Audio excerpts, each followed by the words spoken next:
Hello. Welcome What back, everybody. is up? What's Episode up? episode 21, guys. Yeah, 21. baby. And do we have a banger? We have an amazing special guest. If you guys saw the posts, we'll go ahead and bring him in here in just a second. No talking. Let's just jump right in. Hit him with the intro, man.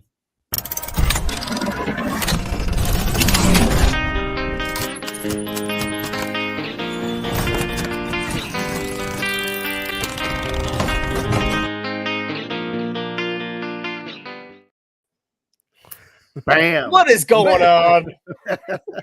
What is up, everybody? Spidey Hits is in the house, aka Justin. Man, it's such a pleasure to have you on the show, and we appreciate you taking time out of your busy schedule, my friend.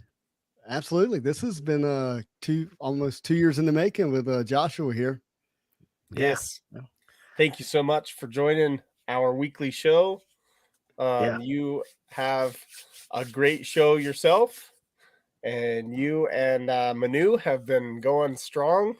I think you're at 50, 60 episodes now. So Yeah, we're gonna celebrate 51 this Sunday. So Wow, almost a year, man. That's awesome. Congratulations. Very Yeah. big. Yeah. I 21's nothing to slouch at, my friend. We're I getting think there. there's a big giveaway coming up. Just kidding. You never know. We like to It's give stuff possible. away. It's so. possible. Oh yeah.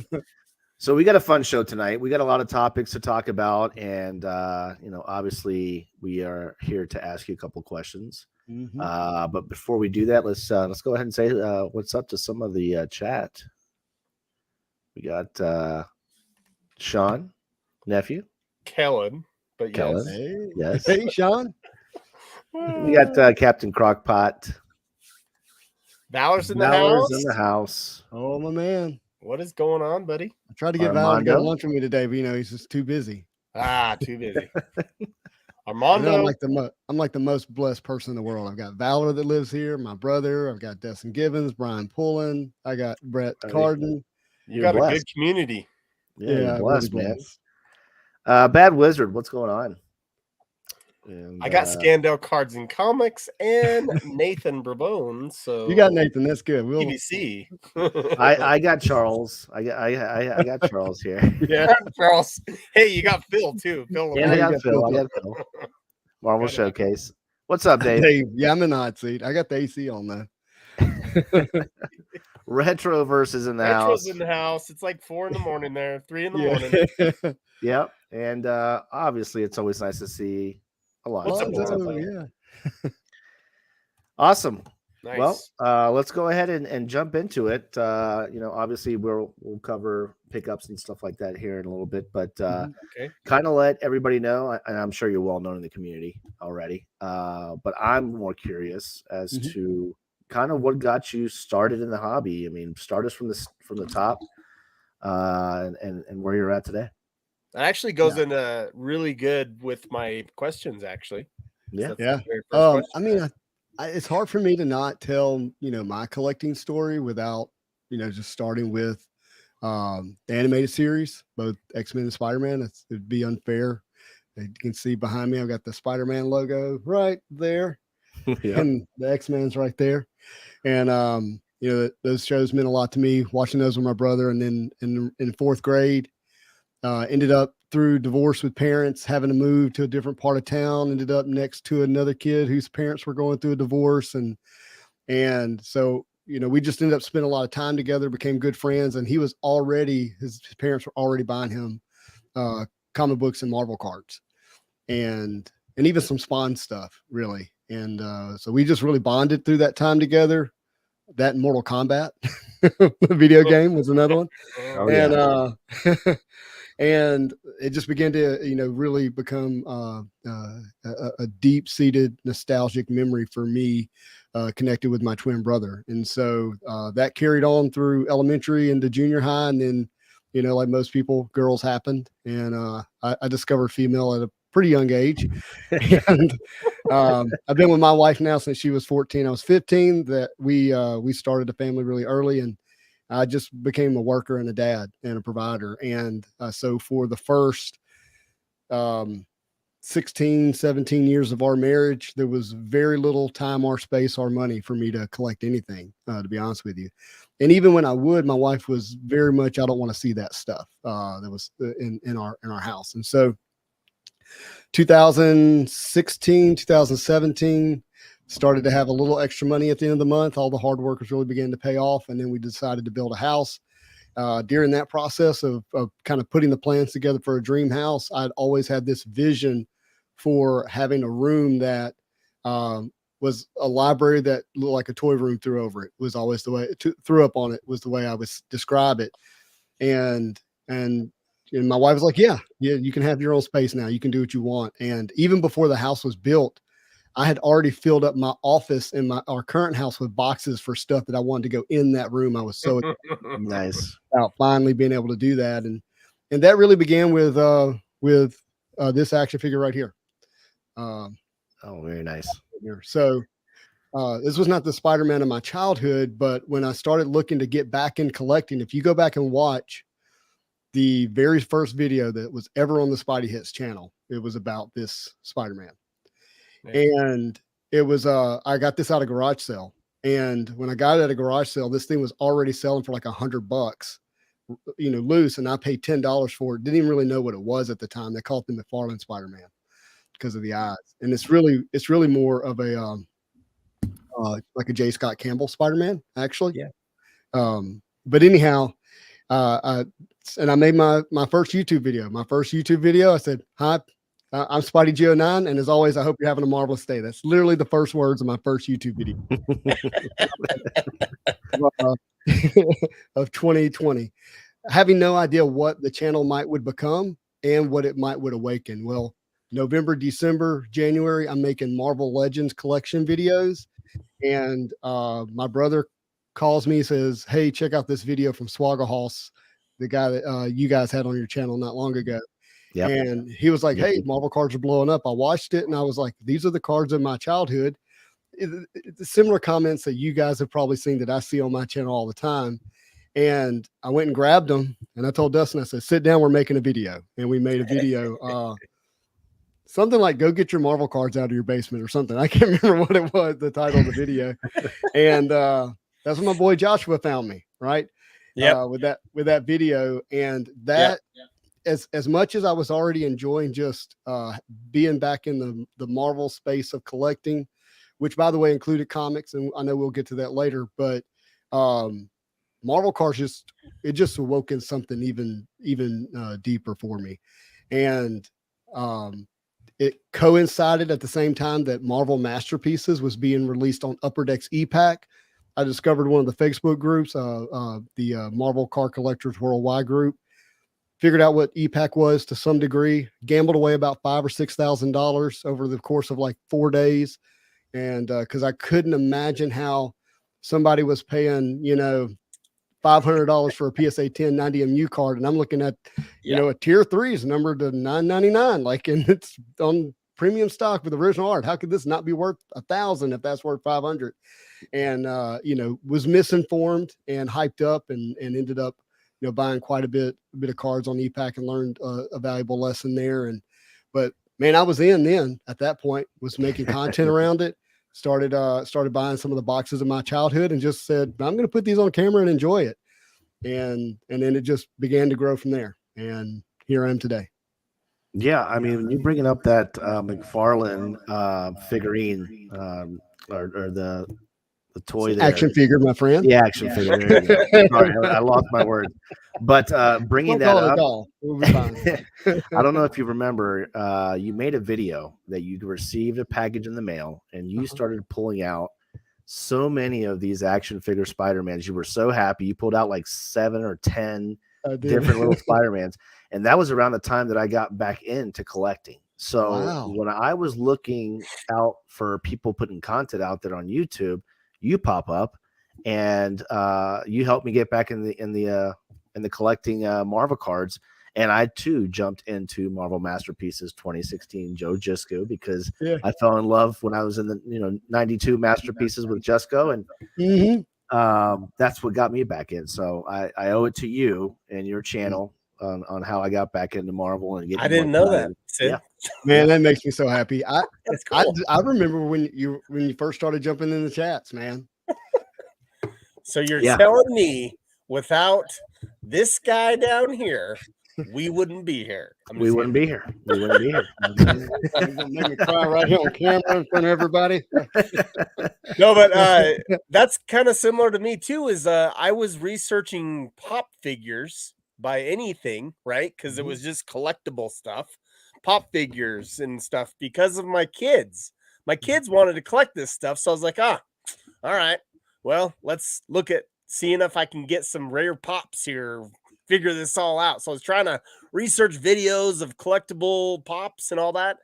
And for some reason or another, Spidey came in, like there was a Spidey video. There's never been a pop on my channel, I can promise you that. No, I know, but because it was collectible, right? Yeah. Collectible, that's how it clicked, and it just showed me views of your channel. So I was like, okay, clicked on it, and I was like, wait, I have Marvel cards. Wait, what's going on? Wait, what's up? What's this grading all about? And that's when it. Joshua, I remember, I remember almost every detail. I remember going, I'm watching your video at some point, and you said my name. You said Spidey09, which if people are watching, that was my burner account. No one's ever going to figure out who I am because this is going to be private, and no one is going to ever know who this really is. Name. That's what that was. And you said it, and I was like, I was looking at my wife, like, hey, this guy on YouTube just said my name about a YouTube video, and it was like a big moment for me, thinking like, oh, okay, like something's happening here. Like this is actually doing something for someone else somewhere else in a way that they're enjoying it, and that really made me happy. I actually freaked out about just the span of what your channel was doing after you did that interview by the lead walls. Yeah. After that, and then there was a big, huge channel that mentioned your name, like two of them. Spidey Jew Online. I'm like, what? Marvel cards to the moon. Oh my gosh. That's what. Do you know, hey, funny story. So I was applying for the Instagram blue check mark, and you have to, one of the things they ask for is news articles. So I just said, I'm just going to Google, see what happens. There was a Yahoo News article that referenced me in November, not when the Lee Walls news broke on my channel, which was February. It resurfaced back in November, and I'm like, I didn't even know it. That's awesome. Yeah. That's awesome. You're becoming big time now, man. Well, come on now. No. I just happen to be riding a wave of Marvel cards, and people are taking notice of Marvel cards, and there's some benefit to being connected to that. Well, and there was Gingy Man was started up, and then Gingy Man had an interview with Sketch Card Hive, and Sketch Card Hive was in there, and he started his channel, and there was a few of us that were doing some content just of our own personal collections or our own personal stuff. And it was just, that was the early on content creators. And we're still, seems like we're still at it. Like a lot of us that were still doing the original, so it's pretty awesome to see the growth. That's for sure. I love Retro's comment. Oh my, is this the Oscars, or are we talking cards and comics? Hey, I accept this award on behalf of all the Marvel card community. Well, that's a good segue into pickups, right? Yeah. Let's go ahead. Let's do pickups, and then we'll jump back into a few more topics. And then, I didn't know we were doing pickups. Oh yeah. If you have some pickups, you get them. Well, they're not in this room, so I won't be getting them. They're in the house. No worries. Who wants to go first? Josh, you want to go first or me? I can go first. I have my camera all ready. Yep. Go ahead. There we go. Love you too, RMS. And I am too sorry about your wallet. Okay, first pickup is this right here. I just showed Spidey and Sin, but it's a little tiny hologram Wolverine CGC. I love how it's all centered in 8.5. I know, right? Oh yeah. Yeah, more authentic. More authentic that way, right? That's right.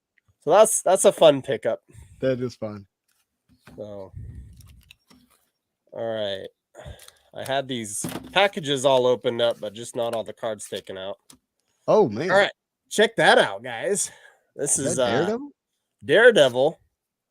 So I don't know if you know this, Spidey, but I'm after this set. So, well, smart. I think it's a great choice. Yeah. So this Ultra Power set, that's Daredevil there.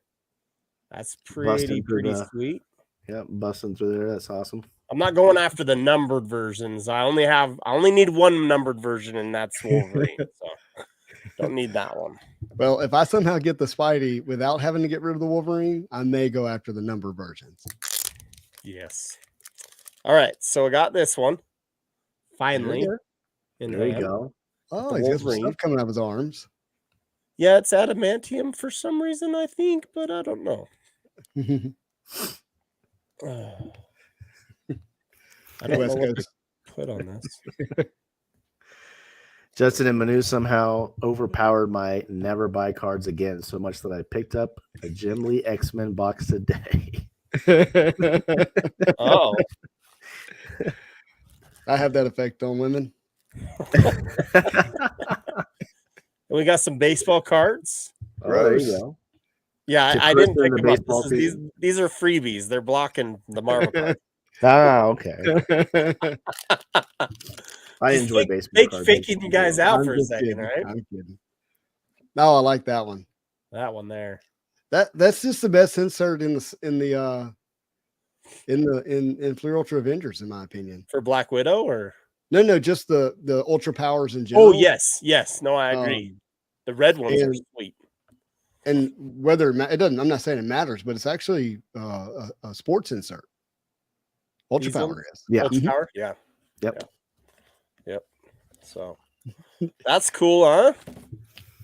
You did bad, Wizard. I'm sorry. It's just a natural reaction. What? All right, here we go. Ready? All right, what do we got? Oh, you did. All right. That's a Spidey hit. That's a Spidey hit. I'm guessing you have that one already, right? I do not. I do not. I have the opportunity. It's good. Yeah, Just wait for EPAC. Everybody just wait for EPAC. I just can't. I just can't wait, guys. So don't follow Joshua me. knows. Joshua knows what's going on. Yeah. So with the EPAC, I know that with Spider-Man Metal, EPAC showed up pretty quickly. Is it just waiting a little bit longer for Avengers to come out, or do you know anything about that, guys? Did you want me to talk about it, Joshua? Wait, did you just? Sorry, go ahead. Did you just ask me? No, I was talking about EPAC. That I was wondering if and when is it going to come out for Avengers? Because I thought it was going to come out maybe about a month after, but I'm guessing here. I don't know. Like, I'm just going off of what happened to the last set. It was about a month, right? And so I was thinking maybe, when did this come out? 15th of last month. What was it? The physical version. No, it was. When did the physical version come out? Like the end of February, I think. Was it the end of February?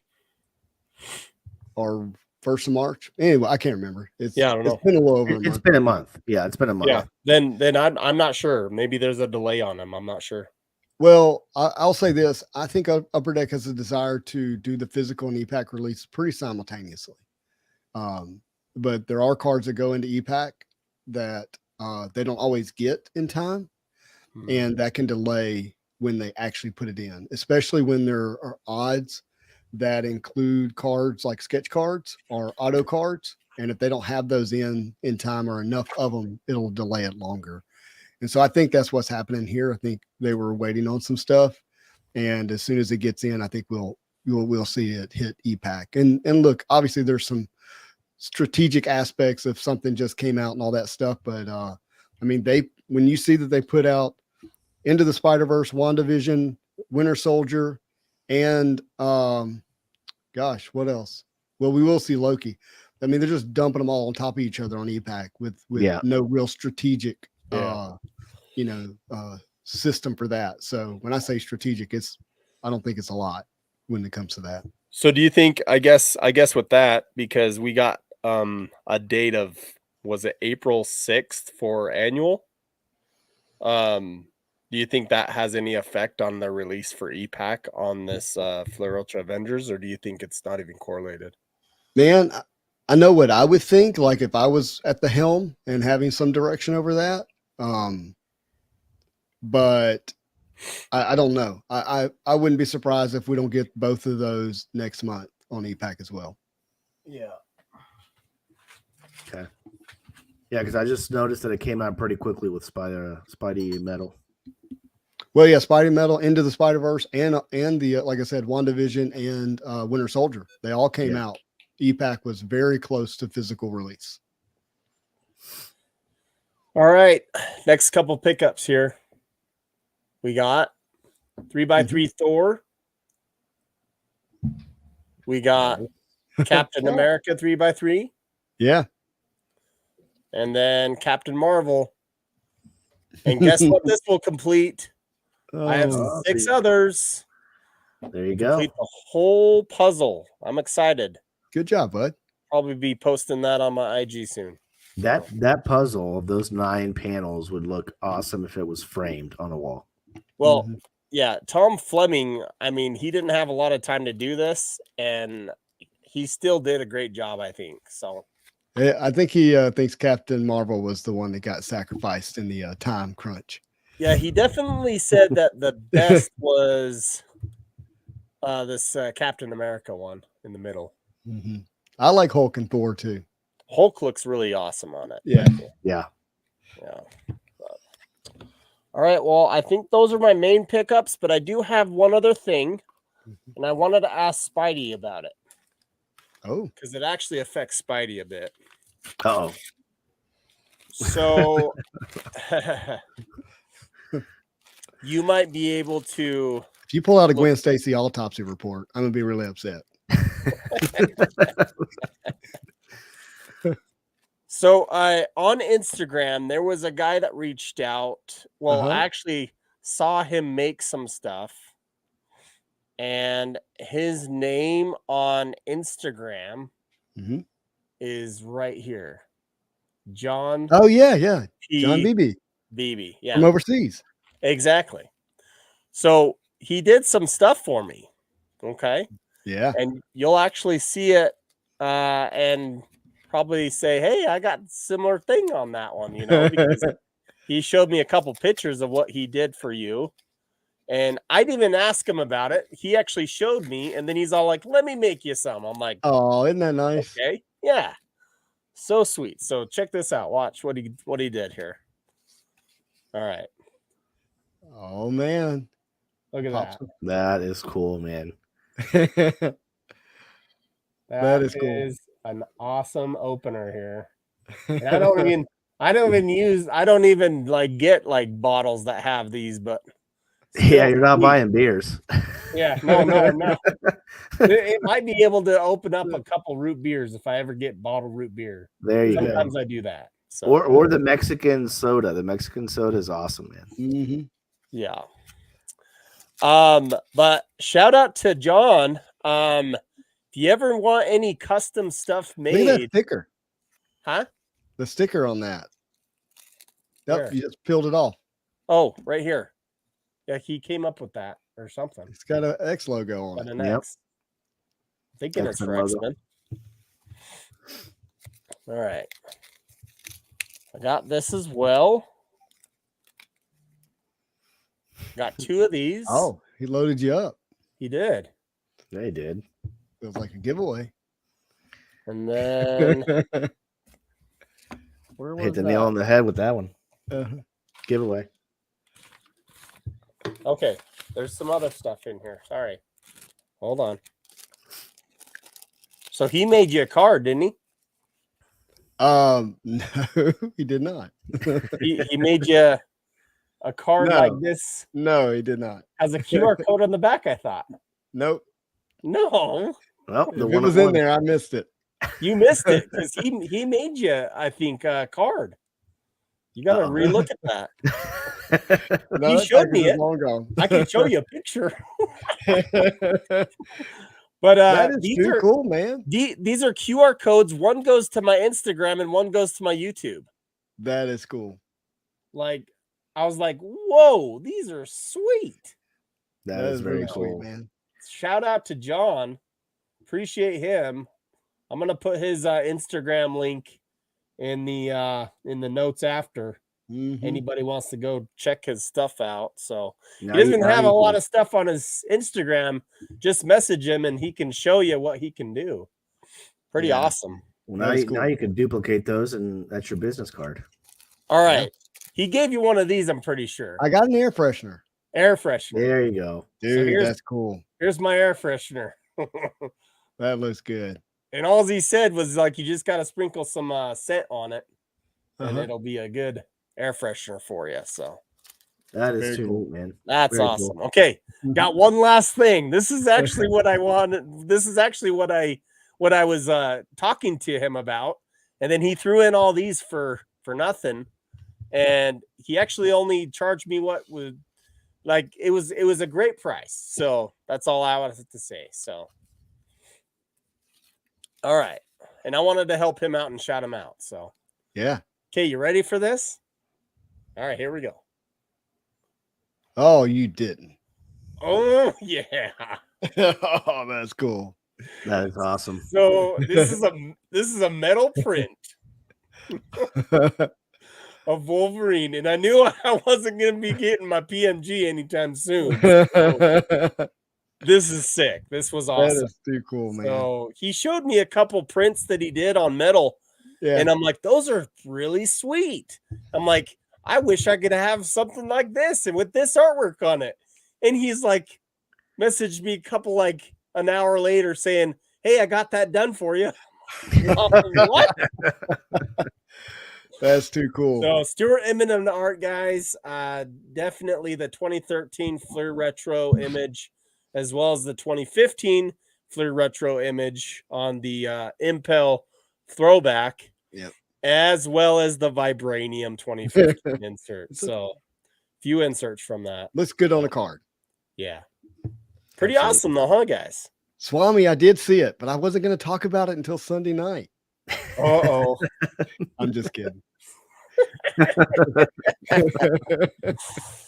Actually, I'm going to drop a news video in the morning. So awesome.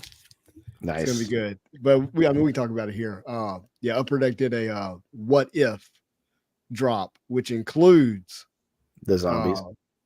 It also includes jambalayas, Black Diamond cards. Nice. Yeah. Very cool. Yeah. Very awesome. Yeah, big shout out to John. It was pretty awesome to get that. I will tell you this: if you're watching tonight, don't let this have you spend money you don't have. Please hear me, because I'm not saying it's going to be worth the money, but the boxes are currently like $119 a box, and you might want to check out the inserts and grab one or two of them. Which boxes? The Marvel What If.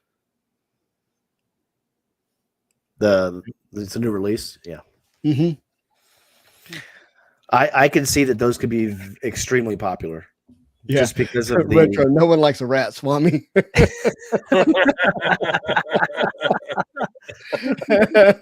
No one likes a rat.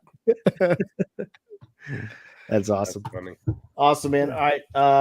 Okay, what do you got, man? Yeah, make me big. Make them big. I want to try and educate a little bit. So I think I showed this last week, but I'll show it again because it is my number one book. Captain America, Timely. These were from in the 40s, 1946. Mm-hmm. This is when obviously before Spider-Man, before Fantastic Four, before all those came out, these golden age Captain Americas had Captain America, Human Torch, and Namor. Is that your second book like that, or is that the one that you showed me before? No, this is the one that I showed. I just wanted to show it again because it's just, to me, it's amazing. It's a piece of history. And the composition with everything they have going on in those books is so good. Yeah, and the artist is my favorite artist in Golden Age by far. It's Alex Schomburg, Puerto Rican who grew up in New York. and his covers just have so much going on. And this is really nothing. His war covers are even more detailed, and so much more is going on. But Alex Schomburg, he's amazing. This right here is another Alex Schomburg cover, Startling Comics, number 37. Wow. To find these 1940s books in such a high grade is practically impossible. Wow. Yeah. But I love his art. You have the good girl being tied up right there, good girl art. And I've come to find out that these are just very more desirable when you have the good girl art. In the bondage pose. The bondage pose, yeah. Which is pretty normal for comics back then. Yeah, I mean, it was always that damsel in distress, and I think that's really more how they saw it, and it's been labeled bondage, and so now it's like, oh yeah, well of course you got a female tied up, that's bondage. Well, yeah, by definition of the word, yes, but I'm not sure that's what you mean, but yes. Yeah. I got a couple of other Raw books, but I'm going to save those for when they get back from CGC. I'm going to send them to Valor for him to press and clean them. I just got them in today. So Valor, if you're listening, I finally got my Raw books back. I'll be sending to you those on Monday. What a gem that Valor is. He's awesome, dude. I'm really into robot covers as well. Really? Tell me about that. So robot covers in the Golden Age era are just desirable. They look so cool. This one I picked up here. You guys know who Bender is from Futurama? If you don't, okay. So yeah. Yes. Alex Schomburg did a Startling comic with that Bender robot on the cover. It is the most desirable Alex Schomburg robot cover out there. A 2.5 goes for thousands. Yeah, I guess when you think about how much foresight it took to envision robots in the 40s. We look at it and we go, of course, yeah, it's got wires and all this kind of stuff in it. We're like, wait a minute, like that was a visionary. It's a visionary. I mean, look at all the details that he put into the fingers right there. And this the is gears. 1944. I mean, imagine the kids back in 1944, like getting comics like this with colors, and it's just a piece of history. I mean, on the back of the cover, you have Baby Ruth ad. Oh man. I mean, so just iconic. Chicago, Illinois company. But Bender in the Futurama, the artist is called Jack Bender for this book. So that's just weird, right? That's cool. It's cool. I'm so glad you shared that. Yeah, that's really cool, Sin.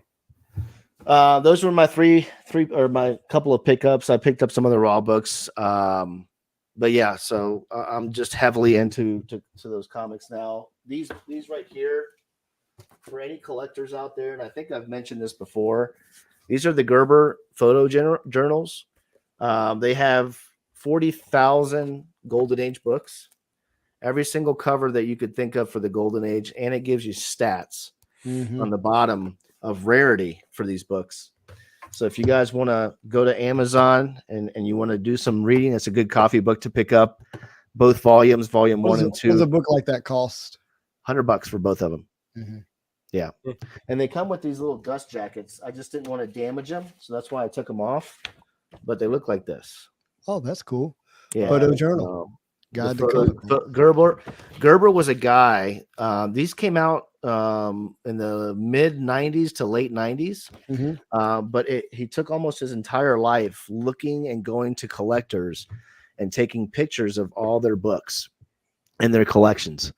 And then he made this photo journal for everybody to learn, which is kind of cool. Special. That's neat. Good job. Retro. What's next time? Take a post-it with the prices off before you pump up this show. I gotta have the prices there. That way I know what I paid for them, right? Can't trust that memory. That's funny. Not when you're dealing with all these books, man. Oh, that's awesome. Spidey, did you have any pickups, or did you want to hold off on those pickups? Well, I actually was thinking through what I got in the mail this week. I got Marvel Legends blob in the mail. I got a Marvel Legends villains set with Strife and his goons. I got trading card wise. What did I get in? I know I got something in. I just wasn't thinking about bringing it here. So yeah, sorry. I have to remember. Yeah. I got Awesome. What did I get? Like I know.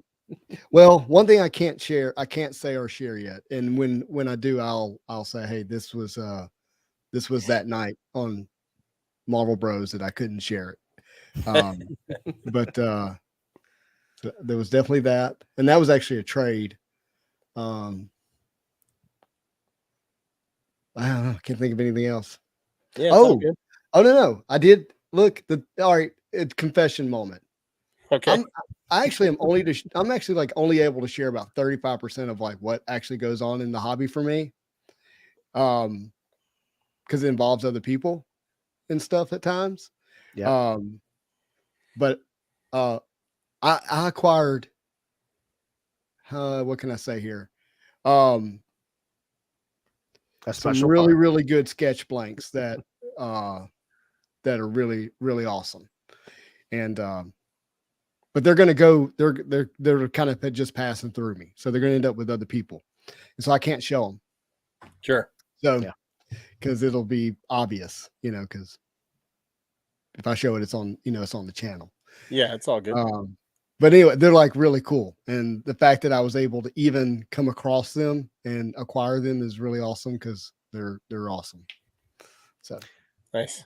So Valor brought up a question here. If he wants us to talk real quick about the what if set, and if there are any possible way that there could be autos for these cards, because obviously they're animated, right? But yeah. I mean, so all right. So here's what's going to be in the set.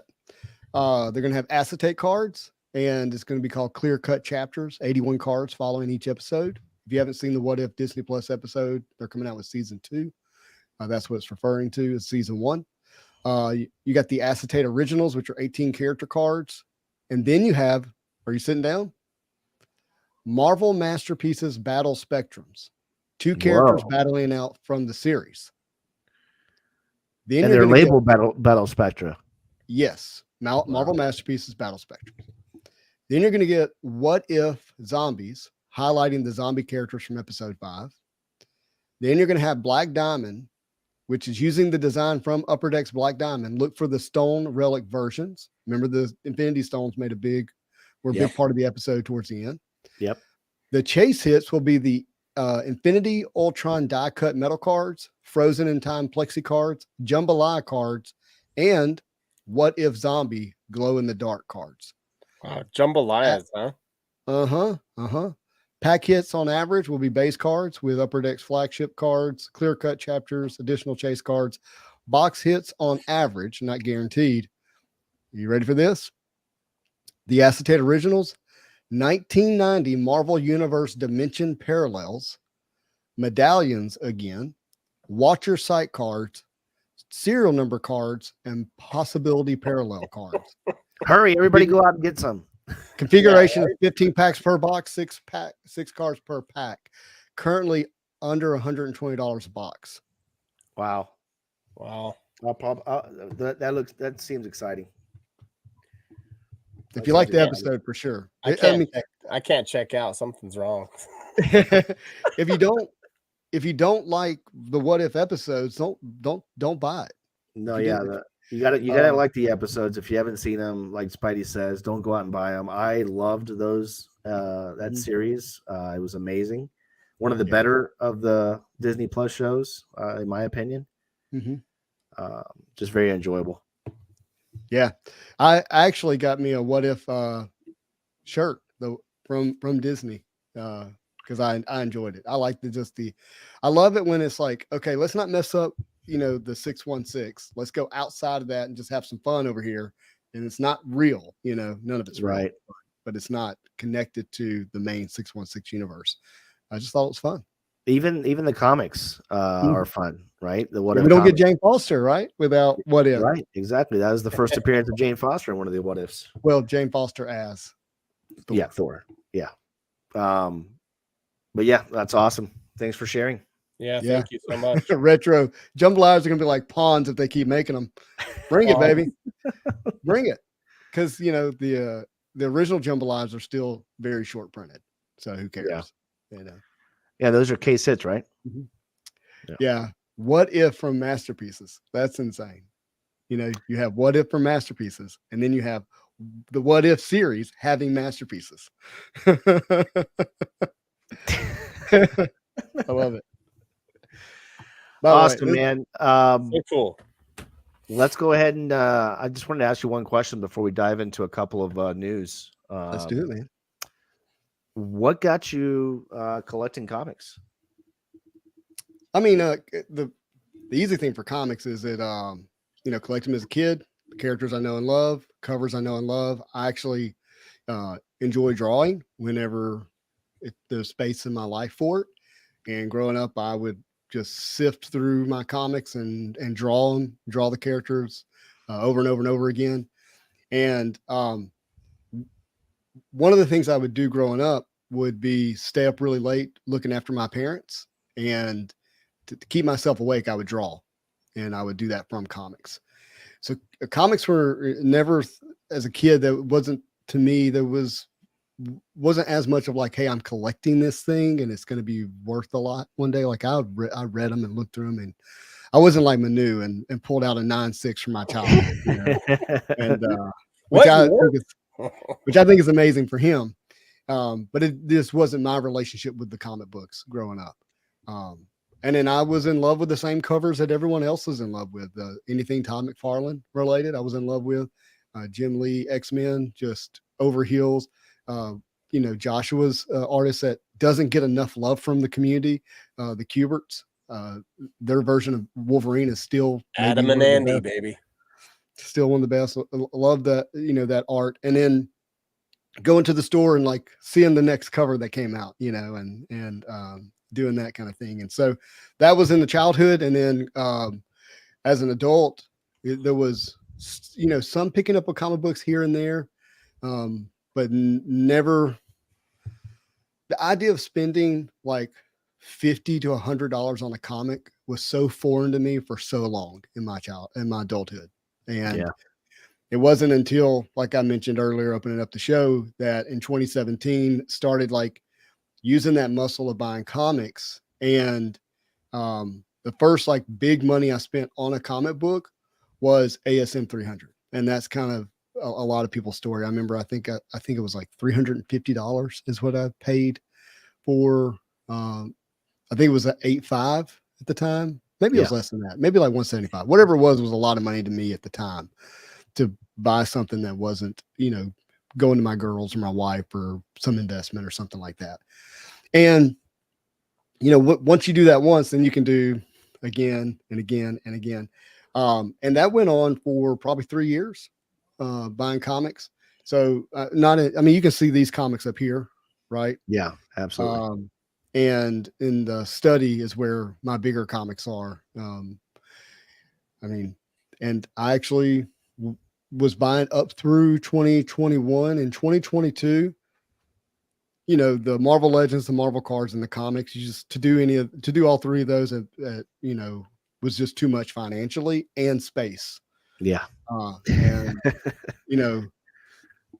comic books can take up a lot of space pretty quickly. Yeah. And it just, that was the thing that had the least amount of love in terms of continually doing it.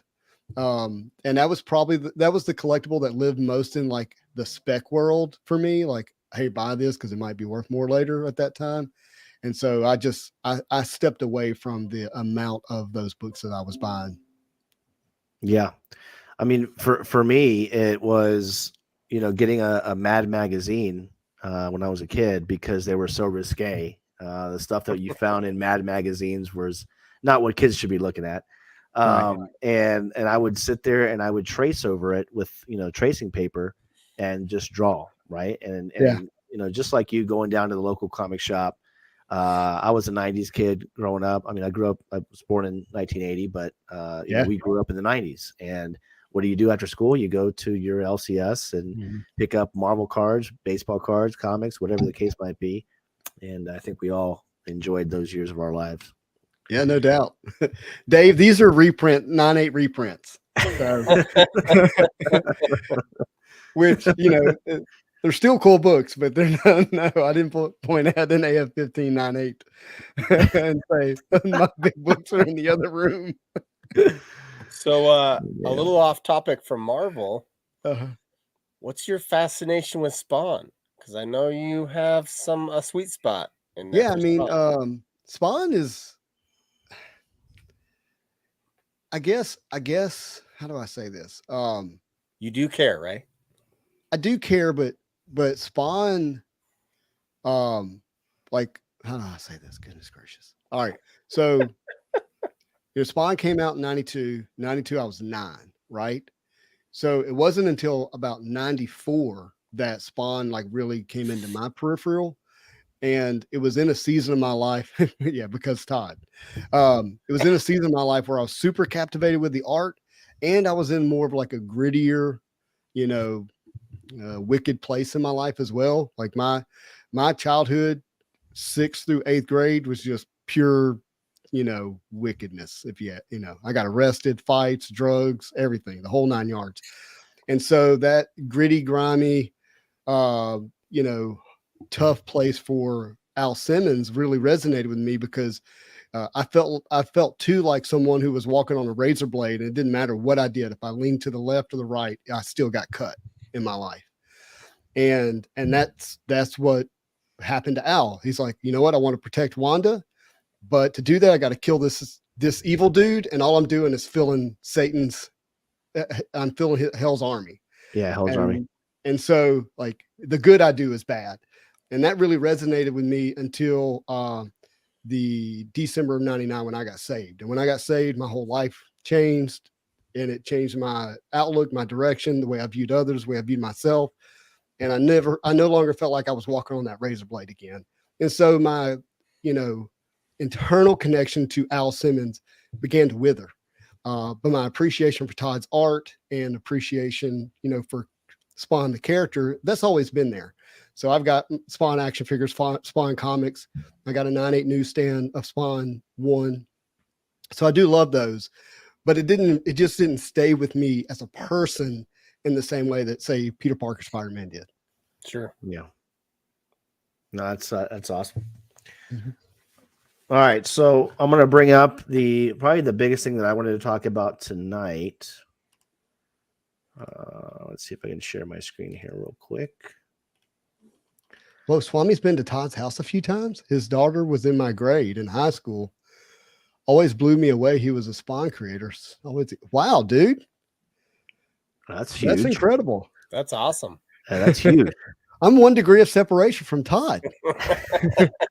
We are friends, right, Swami?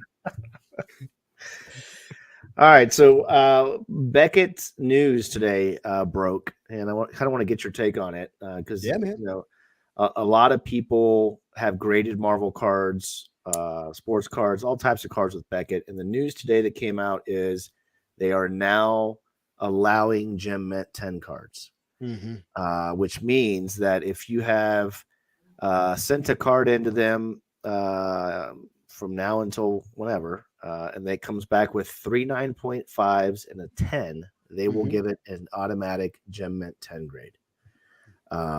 Whereas before they didn't, right? So it kind of stirs things up a little bit, in my opinion. For those out there that have already graded so many cards that have physical cards in their hands now, my first question is, will Beckett take those cards back and give them a 10 or not? I mean, what do you think? Are you asking me what I think? Yeah. Man, I don't know. I struggle because I have obviously Michael Salter, who's a big Beckett guy, who I know has tons, hundreds of thousands of dollars in 9.5s, right? Yeah. And hold on. I want to read it. Here's my take. The older 9.5 gem mints say gem mint, so people will just have to go off that grade scale. They will reholder if it has requisite subgrades. Too many 10s. Yeah, I don't know. I feel bad for them. I have another friend that's in Australia who's spent a tremendous amount of money building a 9.5 collection of sports and Marvel cards. And, to know now if they were to sell their card with a card that now has a Beckett 10, that the market, if they're not educated, may pay more for the 10, even though it's technically the same grade. Yeah. Do you see what I'm saying? Yeah, absolutely. So I'm not a huge fan of that. Yeah, I'm not a huge fan either. That's why I wanted to bring it up tonight, because it's going to be hurting a lot of people that have spent, like you said, cool cards, spending thousands of dollars to be able to have that 9.5, because they put the Black Label 10 on a pedestal, right? That's something like a unicorn. Now that they're incorporating the fact that you can now get 10s, like PSA is doing 10s and SGC and all that. I don't know. It's going to be hurting the hobby a little bit. Look, this is why leadership is crucial to the hobby, because I don't, at least from my perspective, and I'm not a grader. So please, if you're listening to me and you're like trying to take advice from what I'm saying and grade, don't do it. I'm just talking over here from my position. The thing that I struggle with here is I don't think the community had a problem with the 9.5. And to your point, they actually really had a ton of respect for the Beckett 10. And that, even to this day, a Beckett Black Label 10 outsells any other 10, right? Absolutely.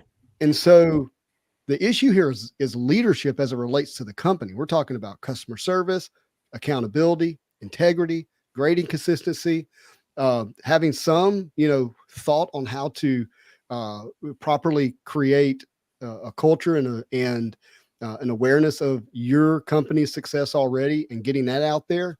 So just saying, hey, we're actually just going to now be like everybody else. Like, who cares? Honestly. Yeah. I mean, that's sadly my first thought when I saw it. And the only thing I really do care about is the people who've already invested quite a bit in Beckett and their cards are graded. And now they're going to have to make sure they're educating the buyers to let them know my 9.5 is the same as this 10. So you should still pay the same amount of money for it. Yeah. I mean, it's a big, huge industry disruptor. And they're boasting it right now like it's invention of sliced bread or something. Like, no, you're just now being like every other company out there. And aside from that, now you're hurting those that were completing registries and sets that are 9.5s, and now when they try to go and resell that, I mean, it's going to be rough. It's going to be rough for them, and I feel bad for them. So, well, just knowing, I'm pretty good friends with Michael. We've talked several times on the phone, just about our collections and just kind of what his focus is and kind of how we can help each other in the hobby, right? Being character collectors of Wolverine. But he's definitely one of those that he won't grade anywhere else, so that's not going to change that for him. It might even make him happier because he can get 9.5s better, or 10s more, I don't know. Like, he just likes everything 9.5 or higher is what he said. Cause really a 9.5 to him is a 10, cause that's just how it is for him. Honestly, I think it's going to hurt more the collector who's trying to resell their cards down the road. I think, or they're just going to have to come up with a number between, what is a 9.5 value now that we have a 10 in the mix, right? And they're going to have to play with that market a little bit. Well, that's kind of my point. Is it's not so much that they might be unhappy that their card now has a 10 on it, right? They may just be absolutely in love that they're going to have this gold label 10, and maybe it does well on the secondary market as well. The issue becomes where you have a card that has a 9.5 and it's actually could have been a 10 or should be a 10 based on new grading scale, but it's now selling like the new 9.5s. Right. You see what I'm saying? And to me, it's when you have that type of investment made in the cards And if your buyers are not educated, and now you have to go through the effort of educating them and say, if you're buying the grade, like this is actually a 10, not a 9.5. Right. Yep.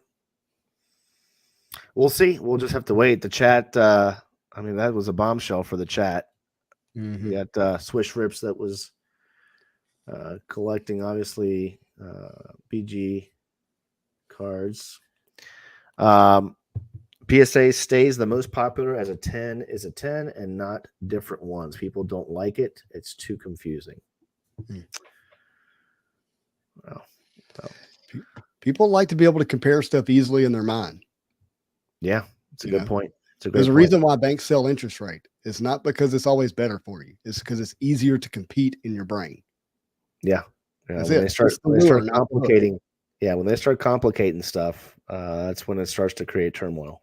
Mm-hmm. But, all right, enough of that.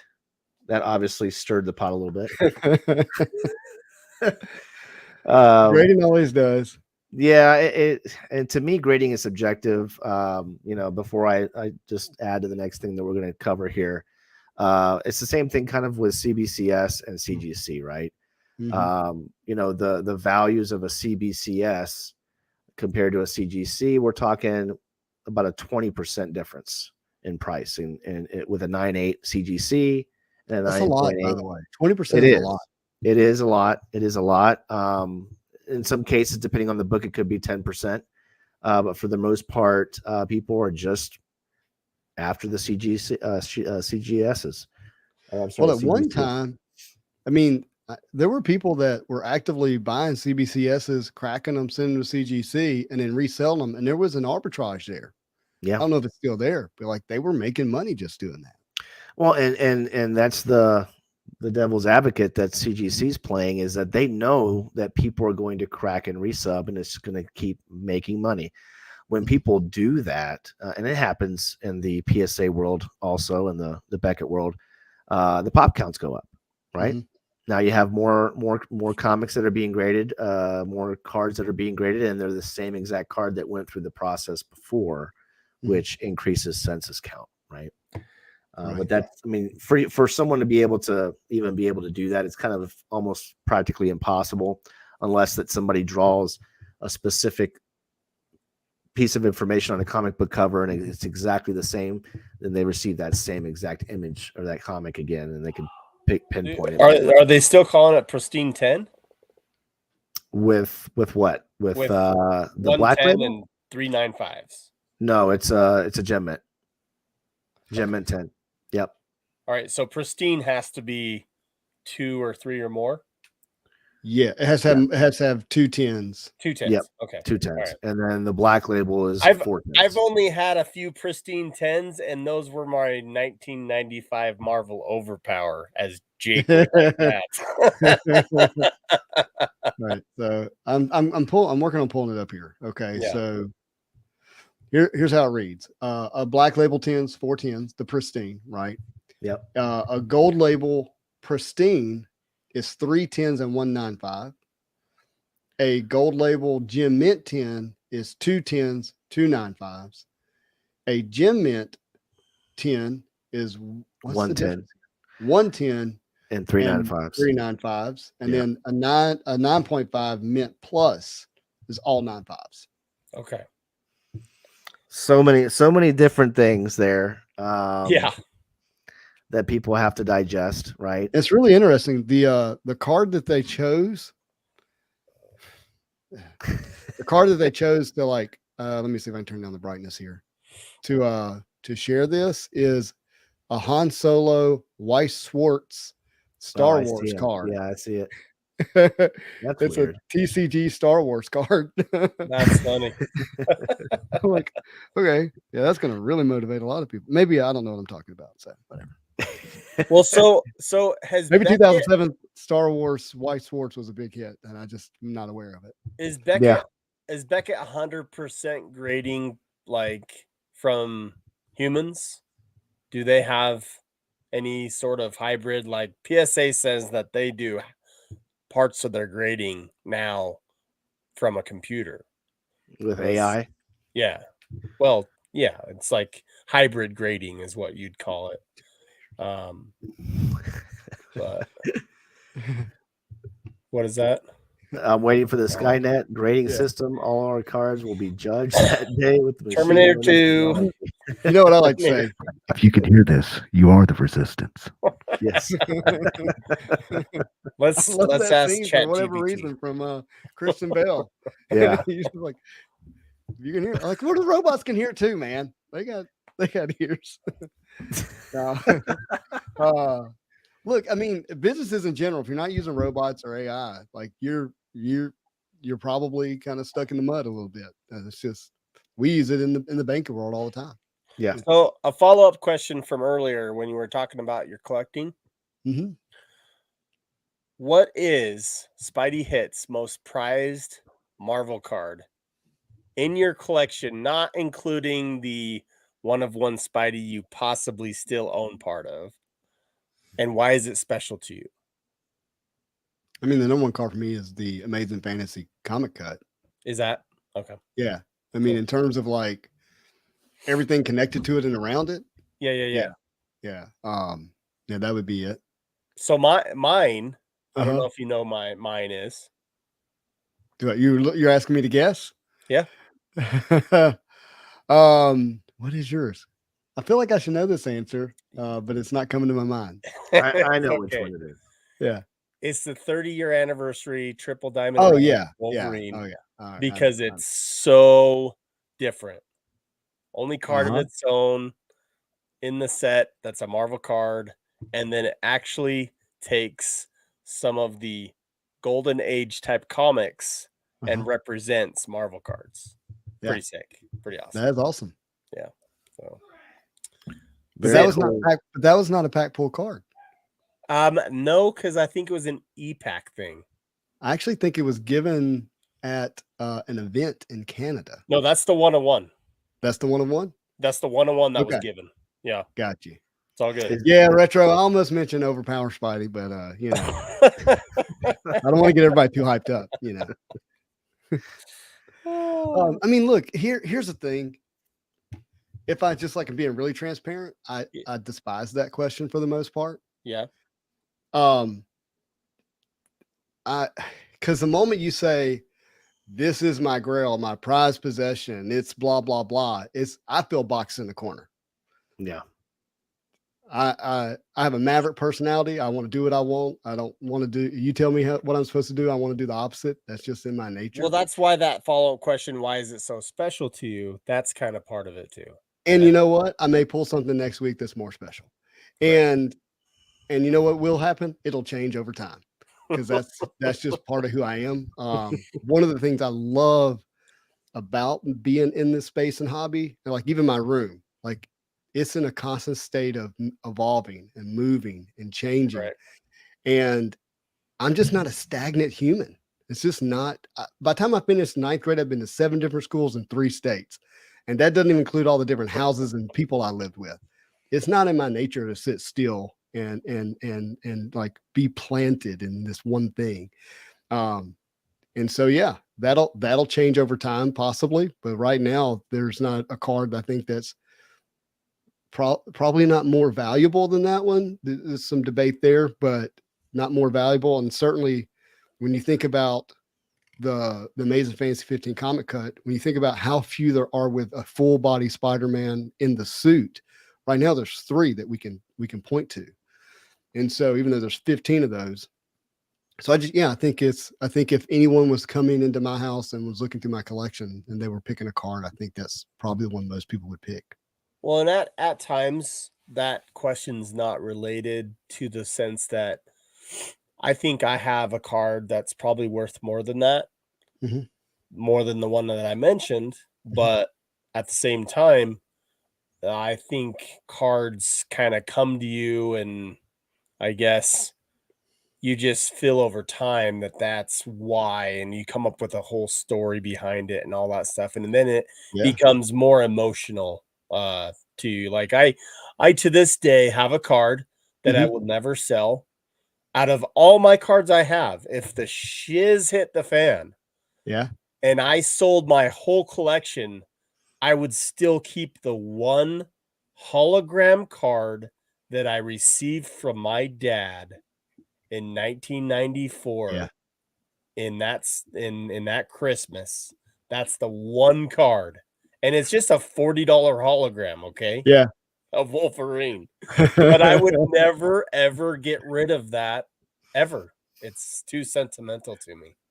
I love that, man. I'll piggyback on it. I mean, Josh knows me. It's a revolving door here at the Ray household. Yeah. When it comes to what I pick up this week compared to what I pick up next week. And for me, it's fun. This is how I enjoy the hobby. Going from this book to that book to this card to that card. It's more of a rush for me, and it allows me to be able to grow and get bigger collectibles when they come across my table. So I can Alex, I love that you said that. The thing that I really collect, if I was sitting down and just writing like a personal memoir, it's moments and memories. That's what I really collect. And what has really just been beautiful for me is that I have this thing I love and I'm passionate about, and it creates an attraction to people I want to have conversations with and be with and talk to. And then we're able to develop these experiences that are together, because relationships are deepened through shared experiences and shared memories, and that you can relive. And then YouTube's beautiful, because now if it stays, available to us and it doesn't crash, like 15 years from now, I'm going to come back to this moment and watch this interview. And I'm going to remember that, what was going on in my life this week, because this memory is going to stir that up. And that's really special for me. And then when you attach that to something you enjoy, like a collectible, it's just really rich. One of my favorite videos to this day is that joint video me and Spidey did about X-Men Metal, where we actually practically knew nothing about the set, and we started talking about the whole set. And it was just the funnest video to make. And just looking back, I've seen the video again, and I'm just like, why did I say that? Or what was I thinking? You know what? But I can almost remember every pack that we opened. Yeah. It's such a great memory. The whole thing, the way that whole thing unfolded is way more valuable than the cards that we pulled. For sure. It's all about the memories for me. And maybe one day I'll have an AF-15 comic, right? And if I don't, that's okay too. But Alex, if I get an AF-15 comic, it's going to cost me 20, 30, 40 grand. Oh, absolutely. And it's going to be awesome. Like, I'm going to love having it. Don't mishear me. I'll be insanely grateful. I didn't buy it when I was a kid and I've hung on to it. You know what I mean? Like, it's not going to have, and the cards and the comics that I own from a kid, they're dollars. They're like, at the end of the day, there's no, like, I would never sell that, because no one wants it. It's a beat up Wolverine Spider-Man card. Like, it's just still my favorite. And now I own who knows how many of them, right? And I need to make sure I take the one that was my childhood card and like mark it or something, so I don't like forget that that's the one. This is for all the viewers out there.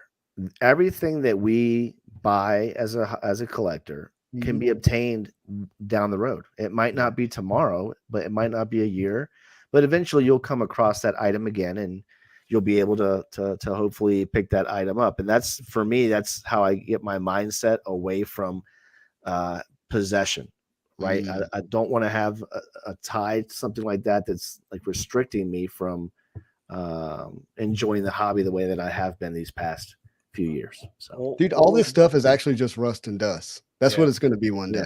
And it really is important to remember that, like, and not sacrifice the things that really matter in the meantime. And I love people. I make no bones about it. You heard me before we went live. The person that called me, like, I love you, man. And I don't get it back. I don't care. And so, but I know the memories that I have with you guys and others, and what this creates is really special. And I love this comment from Retro, by the way. Yeah, research is a huge part of, for me, getting the card isn't always as fun. So I pass on at times. He loves the process, the digging, the research. Is there really a treasure here? Yeah, that's fun. As Spidey would say, the hunt. The hunt for it. Yeah. Original art is one of those things that you have to pull the trigger on, because you truly only have one shot. That's true. He's telling the truth. And and I'm learning that more and more each day. So Dave said that. I'm sorry if Yeah. Josh, if you were going to say something. Well, I was just saying it's really like what we've all talked about. It's really where it's all about where your collection journey takes you, not the cards that you accumulate during it. It's just where it takes you in those memories that we all have and enjoy. Well, I mean, there's a time in the past where it was tough to have a community around collecting. You know, there wasn't this ability to share it at the level that we get to share it, or even to talk about what we don't like at a level that we get to talk about what we don't like. And then you add the flex aspect of it, you know, that's there now. And it, you know, I don't know that I like all that as much, you know, and I like the fact that I get to share this journey with you guys. Yeah, retro gets it. Yeah, journey. Yeah, like I get to share this journey with you all together. I don't feel like it's just my collection, right? It's something that I'm sharing, and people talk about it with me, and they ask questions about it. We learn from each other together, and then if I move on to it, it moves. That car has it's a part of me wherever it goes. Like it was here and now it's over there, but it's still part of my collection legacy, and it just makes room for another card. Yeah. I wanted to show this real quick. It might not be good for our viewers. I picked this. Yeah, so this is Vampirella. I picked my Spawn collecting days. I picked this up from Dave. Dave, thank you so much. It's my very first original art piece from any artist. So I'm going to cherish it from you, buddy. I'm going to frame it. This is going in the office. This is something that I am keeping because it's my very first original art. But I wanted to mention that when he said that original art is very difficult to obtain because they're one of ones, right? You don't see this type of stuff being reproduced. So yeah, I was excited to get it. And Dave, again, you're awesome, buddy. Appreciate you. Love you, man. That is special. Yeah. So sweet. Yeah. It might have not been for the viewers' eyes. I'm sorry.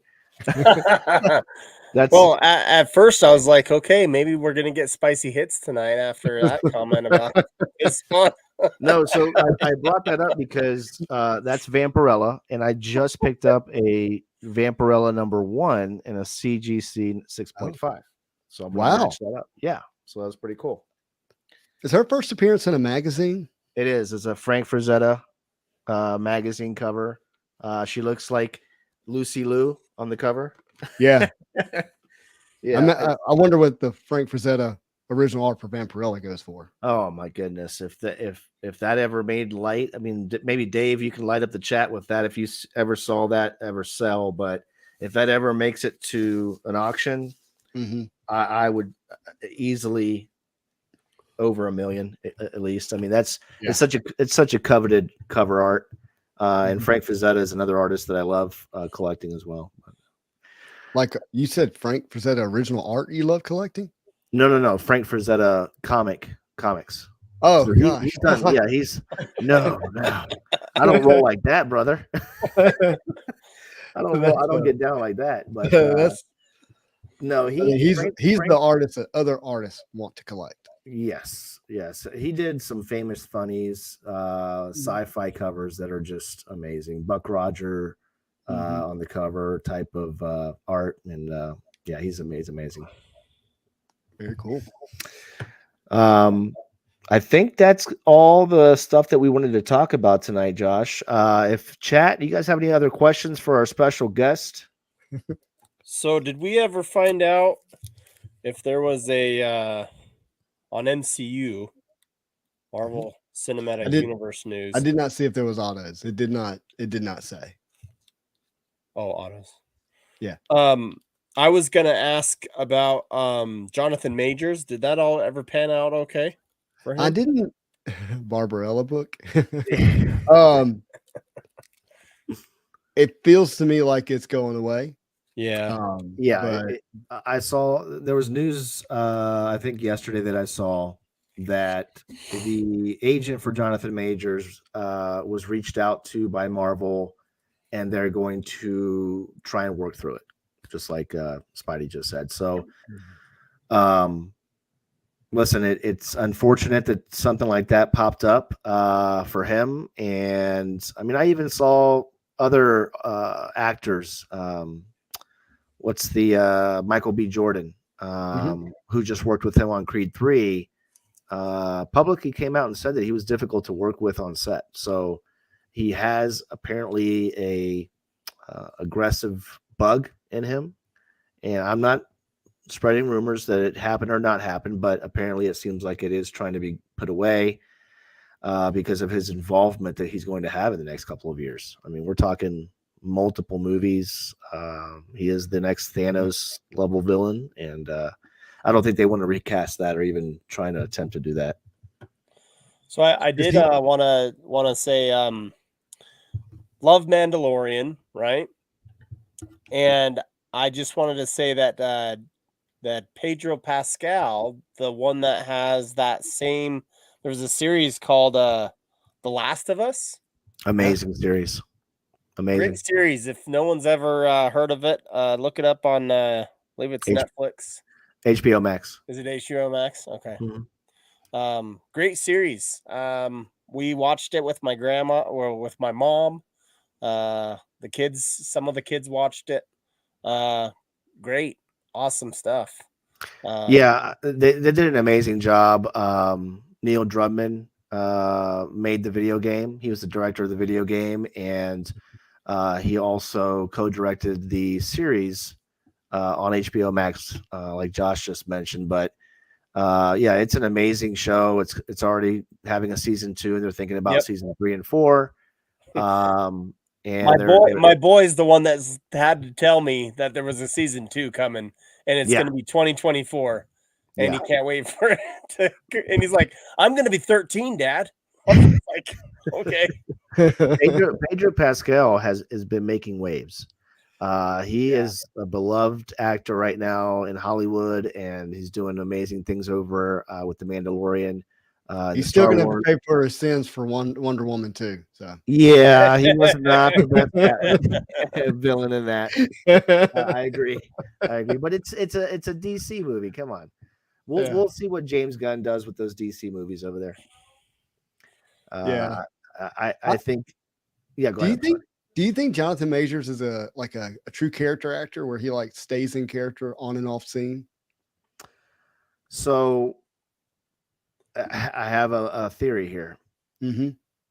They picked a guy to play variants, and we're talking tons of variants, right? Mm-hmm. Who have different personalities, who have to. So and one guy's playing all these variants. Mm-hmm. So yeah, I mean, it's possible that he could be in that world that he's just stuck at times in real life with the amount of stuff that is going on with him right now. Well, did you see him on the Tonight Show? No. So he was on the Tonight Show as a guest right after. Well, it was right when the movie was big and all that stuff, and you could see him live and in action, kind of real life person, and he talked a little bit about that. So interesting. Yeah. So it's got to be tough to I don't know. I've heard actors say that playing the villain is actually easier than playing the hero. Like the Captain Rogers role for Chris Evans actually is not easy to give that all-American clean demeanor at all times. It's easier to fall into the grittier role, but to stay in that character in that mind frame, to have to like have that almost hate show up in your acting. And then just like, okay, I'm good. I'm fine now. Like go to real life. Like, I just wonder if that's tough. Well, I saw Breaking Bad, and there's one actor that played in that series who came out on an interview, and he said that it was so difficult for him to play the role that he played in Breaking Bad because it was so out of character for him in real life. And he said he got all bent out of shape about it. Like he was like having a little bit of like trauma in his head because of it. Because he was so in character for that role. That it kind of messed him up a little bit. So there's another character out there that DC has that it's been time and time again that's happened before is Joker. Yeah. And it happened to Jack Nicholson. It happened to Heath Ledger, and it also happened to Joaquin Phoenix. So a lot of actors that play some of these roles, it's a really good topic, Spidey. You should really hit it hard one time on villains, but I would say that it's a really good topic to talk about, because how do you get into that type of character? Well, you have to become them, really, and it just it's hard to look at that and say, hey, how does someone actually become that villain? And it's rough. It's rough. Yeah, I'll ask Manu how he stays in character like that. What's the real price he has to pay? Oh man! He said Extreme Hazard Gaming says method acting has cost actors their lives. Also, check out what Jared Leto and how he was on set in costume. Well, and that's why Heath Ledger was one of the best Jokers I think out there, and I think that it screwed him up. Christian Bale cobbles shoes in between roles. Why am I picturing him like in a what with a bunch of elves, like cobbling shoes in a tree or something? Got to get his mind right. Yeah.